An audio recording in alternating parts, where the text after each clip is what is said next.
ಇವಾಗಿರುವಂಥ ಈ ಬಿಸಿಲಿಗೆ ದೇಹವನ್ನು ತಂಪಾಗಿರಿಸೋದಕ್ಕೆ ರುಚಿಯಾಗಿರುವಂಥ ಸೌತೆಕಾಯಿ ದೋಸೆನ ಯಾವ ಥರ ಮಾಡೋದಂತ ತೋರಿಸ್ತಾ ಇದ್ದೀನಿ.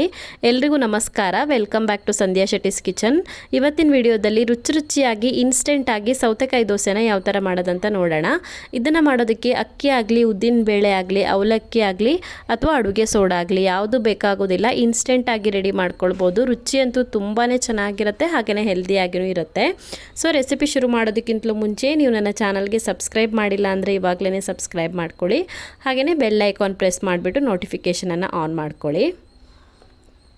ಸೌತೆಕಾಯಿ ದೋಸೆ ಮಾಡೋದಕ್ಕೆ ನಾನಿಲ್ಲಿ ಅರ್ಧ ಕಪ್ ಆಗೋಷ್ಟು ರವೆ ತೊಗೊಂಡಿದ್ದೀನಿ. ಚಿರೋಟಿ ರವೆ ಆದರೂ ಪರವಾಗಿಲ್ಲ, ಮೀಡಿಯಮ್ ರವೆ ಆದರೂ ಪರವಾಗಿಲ್ಲ. ರವೆನ ಫಸ್ಟಿಗೆ ತೊಳ್ಕೊಳ್ಬೇಕು. ರವೆ ತೊಳ್ಕೊಳ್ಳೋದಕ್ಕೆ ರವೆನ ಒಂದು ಪಾತ್ರೆಗೆ ಹಾಕಿಬಿಟ್ಟು ನೀರು ಹಾಕಿಬಿಟ್ಟು ಸ್ವಲ್ಪ ಹೊತ್ತು ಹಾಗೆಯೇ ಬಿಡಬೇಕು. ಆವಾಗ ರವೆ ಎಲ್ಲ ಕೆಳಗಡೆ ಹೋಗುತ್ತೆ.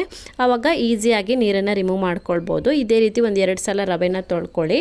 2 ಸಲ ತೊಳ್ಕೊಂಡ ನಂತರ ನೀರನ್ನು ರಿಮೂವ್ ಮಾಡಿಬಿಟ್ಟು ಮತ್ತೆ ಫ್ರೆಶ್ ನೀರನ್ನು ಹಾಕಿಬಿಟ್ಟು ಒಂದು 5 ನಿಮಿಷದವರೆಗೂ ರವೆನ ನೆನೆಸ್ಕೊಳ್ಬೇಕು.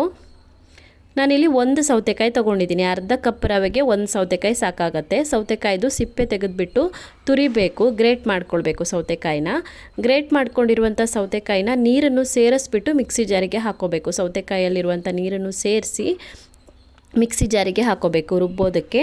ಹಾಗೆಯೇ ಇದಕ್ಕೆ ನಾವು ನೆನೆಸ್ಕೊಂಡಿರುವಂಥ ರವೆಯಿಂದ ನೀರನ್ನು ಹಿಂಡಿಬಿಟ್ಟು ನೀರನ್ನು ರಿಮೂವ್ ಮಾಡಬೇಕು. ನೀರನ್ನು ಹಿಂಡಿಬಿಟ್ಟು ರವೆ ಮಾತ್ರ ಮಿಕ್ಸಿಗೆ ಹಾಕೋಬೇಕು. ಎಕ್ಸ್ಟ್ರಾ ನೀರು ಬೇಕಾಗೋದಿಲ್ಲ ಇದಕ್ಕೆ ರುಬ್ಬೋದಕ್ಕೆ. 2 ಹಸಿಮೆಣಸಿನ್ಕಾಯಿ ಹಾಕೋಬೇಕು. ಒಂದು ಸಣ್ಣ ಪೀಸ್ ಆಗುವಷ್ಟು ಶುಂಠಿ ಹಾಕೋಬೇಕು. ಹಾಗೆಯೇ ಒಂದು ಅರ್ಧ ಮುಷ್ಟಿ ಆಗುವಷ್ಟು ಕೊತ್ತಂಬರಿ ಸೊಪ್ಪನ್ನು ಹಾಕೋಬೇಕು. ಎಕ್ಸ್ಟ್ರಾ ನೀರು ಹಾಕೋಬಾರ್ದು. ಹಾಗೆಯೇ ನುಣ್ಣಗೆ ರುಬ್ಕೊಳ್ಬೇಕು. ಸೌತೆಕಾಯಿಲಿರುವಂಥ ನೀರೇ ಸಾಕಾಗುತ್ತೆ, ಮತ್ತೆ ನೀರು ಹಾಕೊಳ್ಳೋ ಅವಶ್ಯಕತೆ ಇರೋದಿಲ್ಲ.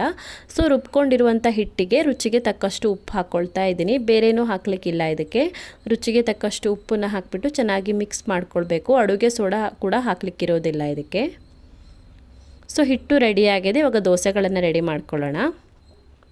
ದೋಸೆ ಮಾಡೋದಕ್ಕೆ ಕಾವಲಿನ ಕಾಯಿಸ್ಬಿಟ್ಟು ಫಸ್ಟಿಗೆ ಇದನ್ನು ಕ್ಲೀನ್ ಮಾಡ್ಕೊಳ್ಳೋಣ. ನೀರು ಹಾಕಿಬಿಟ್ಟು ಸ್ವಲ್ಪ ನೀರು ಹಾಕಿಬಿಟ್ಟು ಟಿಶ್ಯೂ ಪೇಪರ್ ಅಥವಾ ಕಾಟನ್ ಬಟ್ಟೆಯಿಂದ ಒರೆಸ್ಕೊಳ್ಳಿ.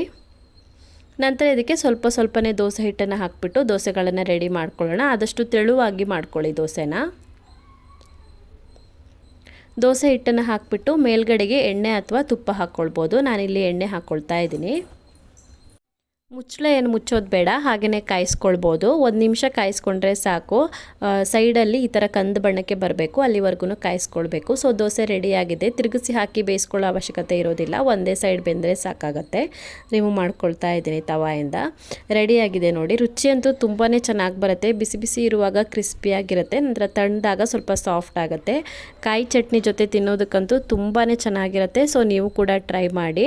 ಸೊ ಇವತ್ತು ಹಾಕಿರುವಂಥ ಈ ಸೌತೆಕಾಯಿ ದೋಸೆ ರೆಸಿಪಿ ನಿಮಗೆ ಇಷ್ಟ ಆಗಿದ್ದರೆ ವಿಡಿಯೋಗೊಂದು ಲೈಕ್ ಕೊಡಿ, ಕಮೆಂಟಲ್ಲಿ ತಿಳಿಸಿ ಹೇಗಿದೆ ಅಂತ. ಇನ್ನೂ ಹೆಚ್ಚಿನ ವಿಡಿಯೋಗಳಿಗೆ ನನ್ನ ಯೂಟ್ಯೂಬ್ ಚಾನಲನ್ನು ಸಬ್ಸ್ಕ್ರೈಬ್ ಮಾಡ್ಕೊಳ್ಳೋದನ್ನು ಮರಿಬೇಡಿ.